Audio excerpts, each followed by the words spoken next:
Welcome to Launchpad, where we explore emerging trends in the worlds of college and career planning, all in 5 minutes or less.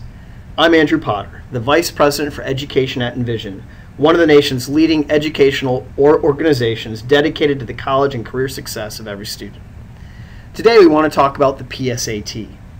While the PSAT often surprises parents and students alike, the process and rules defining the competition are actually quite clear. However, if you don't have time to read the 56-page official guide, I hope that the following will provide a crash course, not just in terms of your understanding of the PSAT, but of the pathway to a National Merit Scholarship as well. Popularly known as the PSAT, the Preliminary SAT National Merit Scholarship Qualifying Test is co-sponsored by the College Board and the National Merit Scholarship Corporation. Approximately 1.5 million students of the anticipated 3.5 million who sat for the 2013 PSAT are expected to be eligible to compete for National Merit Scholarship Program recognition and scholarships. The ultimate prize is recognition as a National Merit Scholar, which provides access to 3 types of scholarships, not to mention an increased profile with college admissions. Those scholarships include National Merit Scholarships, corporate-sponsored scholarships, and college-sponsored scholarships. From the moment that a student sits to the exam to the time that they find out if they are an actual National Merit Scholar winner takes about 18 months. Let's talk quickly through stage 1 of this pathway to a National Merit Scholarship. Students sit for the exam in October, and approximately 18 months later in March are notified if they are a Merit Scholarship winner. However, there's lots of steps that actually connect these two dates. I'm going to use the PSAT model year from 2013 to 2015, meaning students who sat for the exam in October of 2013 will eventually find out if they are a winner in March of 2015.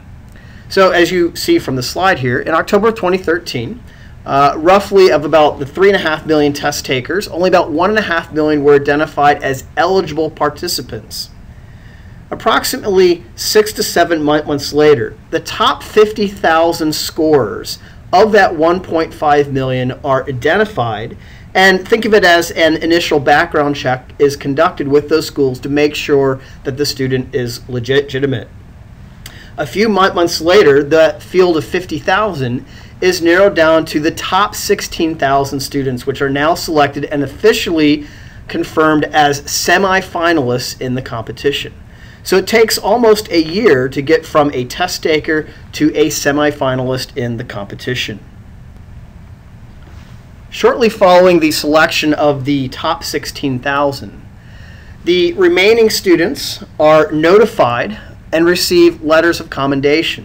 So even if you make it into the top 50,000 but you don't continue, you still receive a letter of commendation, but you do not have the ability to compete for National Merit Scholarships. Again, if we fast forward another 4 or 5 months, so now we're almost a year and a half removed from the actual test date.